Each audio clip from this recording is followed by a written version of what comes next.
This is LP Giobbi. Listen up, children. You are listening to Femme House Radio. I said listen up, children. On Diplo's Revolution, Sirius XM.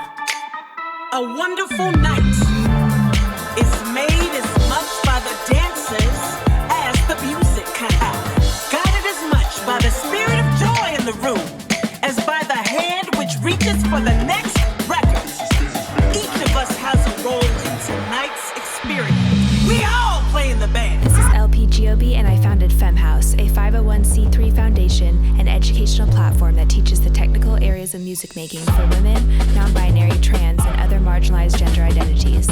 Every week, I will be interviewing and spotlighting women in music while bringing you the best dance tunes from around the world. Welcome to Allyship Month on Femme House Radio. We are currently highlighting allies in the music community who are using their privilege to shine light on those that have not historically had as many opportunities. This week, we have the Grammy-nominated duo SOFI TUKKER, who are also my best friends. Bum, bum, bum. Sophie Hollyweld and Tucker Halpern use their yin-yang to create dance music that is magical, worldly, and inclusive. If you go to one of their live shows, you will leave liberated, unified, and empowered. Sophie Tukker's records have a... I almost said that. And pregnant. Sophie Tukker's records have achieved gold or platinum status on every continent other than Antarctica. Come on, Antarctica. They have remixed Billie Eilish, Lady Gaga, and Katy Perry, to name a few. They are activists who have raised funds and awareness for Planned Parenthood, the Trevor Project, National Alliance on Mental Illness, Natural Resources Defense Council, and the March of Our Lives. They are also the reason Femme House exists, and they are the reason that I personally am living out my wildest dreams. Hello, you two. Welcome to Femme House Radio, and I'm already crying. I started to tear up, but I realized that I'm trying to rein it in here. Okay, I want to talk about you for dinner. Classic yin and yang. Okay, so let's talk about Outside Lands, because that was my favorite show of yours ever. How are you feeling? How did you feel during it, and how do you feel post it? I'm actually so curious why that was your favorite show of ours ever, actually. Wow, really? Yeah. Because I felt like you two were the perfect versions of yourselves. Like, the spaces that you occupied were exactly your yin-yang, which is exactly why I think you're so special. Like, Tucker was, like, in it as, like, hype man, like, extraordinaire, just, like, got me so excited, just, like, you know, and then I would look at Sophie, and she was just, like, in her goddessness and, like, moving, like, gracefully and beautifully and, like, offering this, like, feminine energy that was just, like, so grounding. So I felt like I was, like, on a rocket ship and grounded. It was, like, I just thought it was perfect. On a rocket ship. I mean, Chad and I both kept, like, turning to each other and just, like, we both had tears in our eyes most of the show. It's crazy. Well, Tuck the other day said that he thought it was his best show ever. I thought it was probably one of my best performances ever. Yes. Yeah, 1,000%. I actually texted your dad that during the show. But, like, Sophie, I actually thought in the same way that was the case for you. Like, I love that you were just, like, this, like, steady, like, controlled, like, goddess. Well, yeah, so because my zipper on my pants broke, I only could wear a skirt, and so I wasn't able to run around, and that lack of movement, I think, actually forced me to slow down, and then instead of, like, jumping across the stage, I was, like, slinking across the stage while holding my skirt up. But I do think... And I loved that. It might have worked. Yeah, it might have worked. I loved that. Because I wasn't out of breath. And it felt like yes, and your voice sounded amazing, and it felt like it was like a natural state for you. And like, I talked to Eric Miskell afterwards, and he was just like, I'm just like, Sophie's performance was just, he was so in love with your performance. He's like, it just felt so her. Wait, cool. He was there? Yeah. Oh, what the fuck? Yeah, he came watch he's like, it's the only show I watched the entire thing of. You know, at a festival, people have choices to, like, catch a little bit and then go see another artist. And it felt like every single person who got to your set stayed at your set. And at the very end, you were up against somebody huge. Well, the beginning, we're up against Rufus. Okay, the beginning you were up? Okay, then it was the beginning. Yeah, and it was... Yeah, Rufus. Pat, were you guys, like, what? When you walked out on stage, were you like, what the heck? It was... My parents couldn't get down the steps. I had to run up and, like, grab them and escort them down the steps to get into your set. Well, usually... we have no idea what to expect, but actually with this particular one, there was like a RSVP thing on the app that you could say, hey, like, I want to check into Sophie Tucker show in your schedule. You and can so, like make a schedule, and then it shows publicly how many people have like scheduled this performance. And we had one of the most schedules of the entire festival. So we saw that beforehand. So we were like, oh shit, that's more people than can fit at this stage. who would already RSVP, let alone could get in. Yeah. Yeah. Yeah, So because that did happen. yeah. People Yeah, a could lot not of get people into your actually set. couldn't go, which Yeah. kind of tight.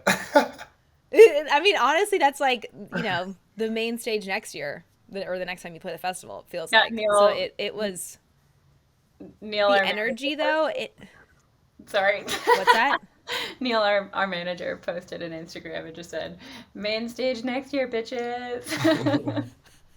Wait, I love that because if you know Neil, that's actually he's like the most humble, like most fair person on the planet. I love that for him. Yeah, me too. But seriously, that was like just the energy of the crowd too. Like they were just feeding off of you guys. They were just like suckling on your teats. It was amazing. Big old teeth. I was just your big old teats. You're both just like okay, I thought it was amazing. Okay, I'm gonna throw you a softball. What is your favorite thing about the other person? Do you even know what that means? I'm gonna throw you a softball. Is that something Chad said? Probably. This is a sports reference that I've heard of. Why is that? Is that like a sexual euphemism or something? No. Oh, okay. It's just a sports reference that I know she has no idea what she's talking about. Yeah, totally. What was the question? Our favorite thing about each other. The other person, yeah. Because I never get to really interview duos, so I love this. My favorite thing about Tucker, one of my favorite things about Tucker, is that I just find life very fun and light and community oriented with him.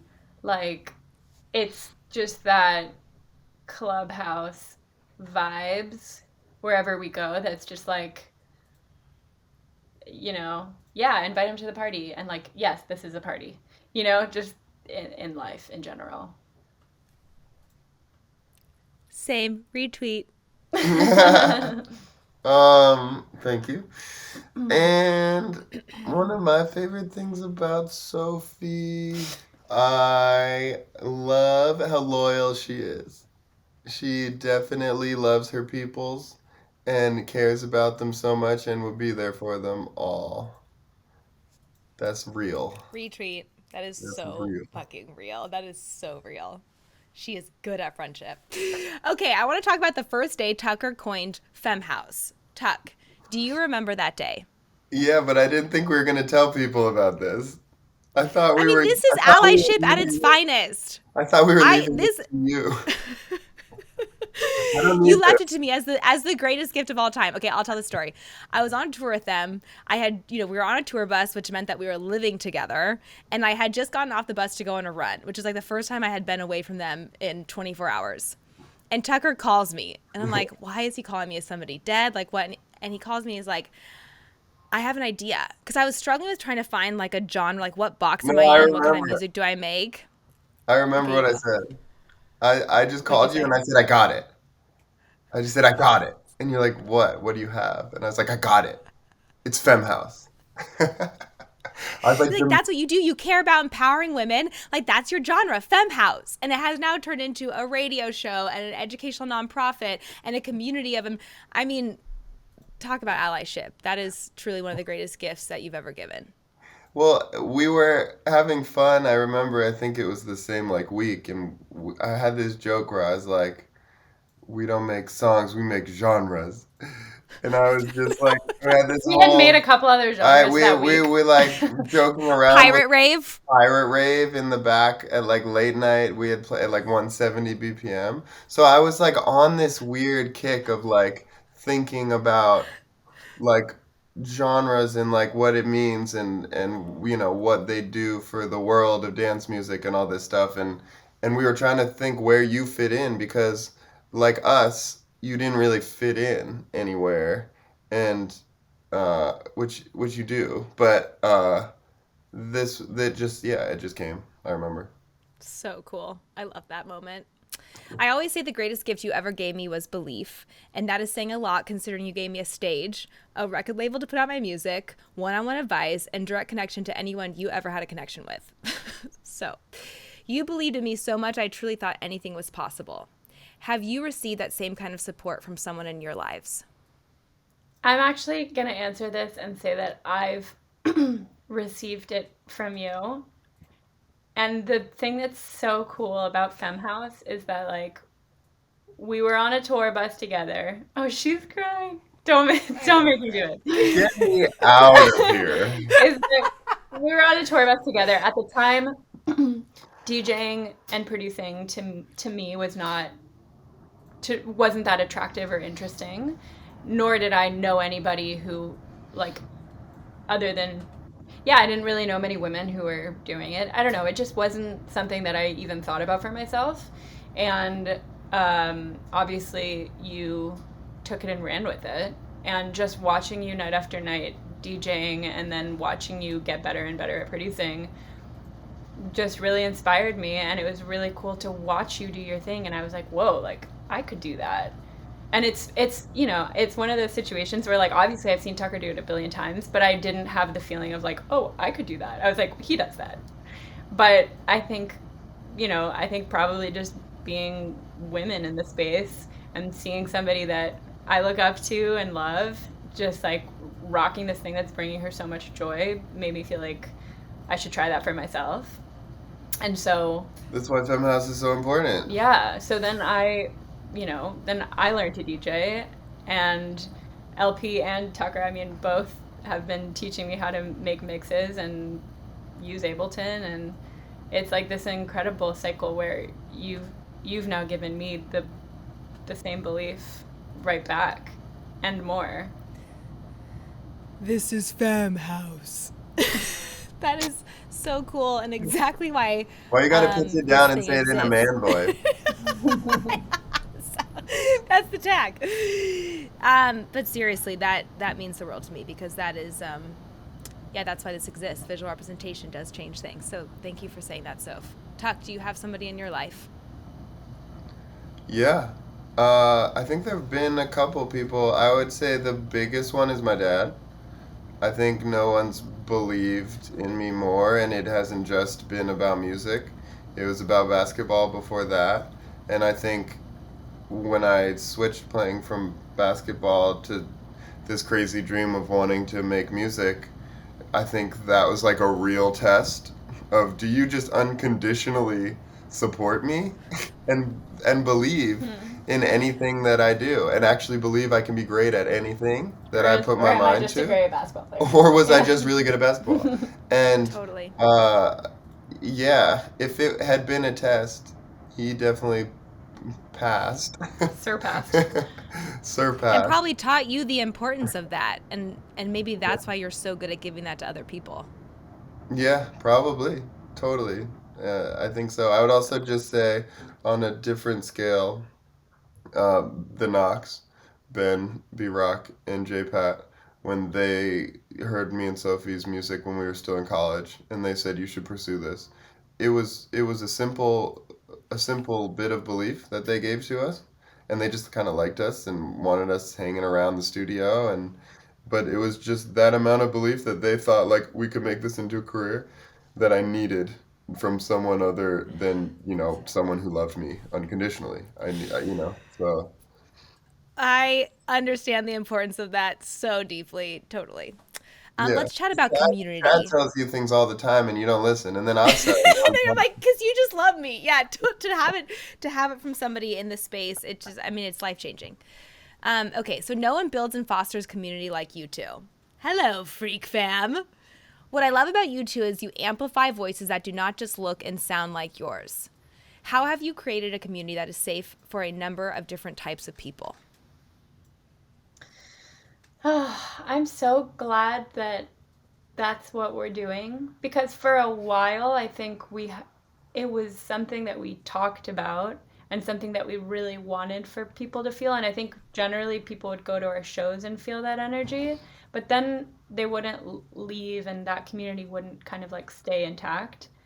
But because of the live streams and because of the pandemic, you know, the community building aspect that we'd always talked about and dreamed about, like culture creating, really came to fruition. And I don't know exactly how, I guess, we did it, because in a way we wanted to do it for a while and weren't able to exactly cultivate. It's not something you can like choose to do. Yeah. It's an organic thing. I think that like if you're putting something out into the world that people resonate with and that people need and that people like, that makes them feel better and makes their lives better, then the community will grow. There's a lot of people like that. And what we happened to be doing, which was also helping us in our lives with the live streams and helping us cope with what we were going through, turned out to help a lot of people cope with what they were going through. And then you get to know people and then you become bonded. And it was all an accident, but we also have always made it a point to promote positivity and openness and an open mind. Being yourself. Yeah, and being yourself. And Yeah. I think it's just so cool, and we feel lucky that people have gravitated towards it and that we get to be a part of a community that is so positive and makes us feel so good. And it that makes there are everyone so else many, feel so good yeah, all the time.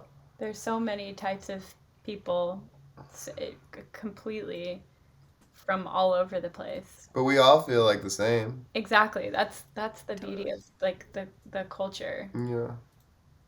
I always feel safe at your shows, and I always feel safe in the community that you're building, which is really, really special, and I think especially in dance music. Thank you for that. Thank you so much for being guests on Femme House Radio. I love you both from the bottom of my heart, like family. Thank you. We love you.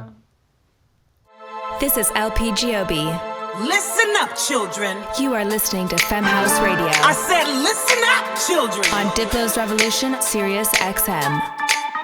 A wonderful night is made as much by the dancers as the music. Guided as much by the spirit of joy in the room as by the hand which reaches for the next record. Each of us has a role in tonight's experience. We all play in the band. I said, we all play in the band. This is LP Giobbi, and I founded Femme House, a 501c3 foundation and educational platform that teaches the technical areas of music making for women, non-binary, trans, and other marginalized gender identities. Every week, I will be interviewing and spotlighting women in music while bringing you the best dance tunes from around the world.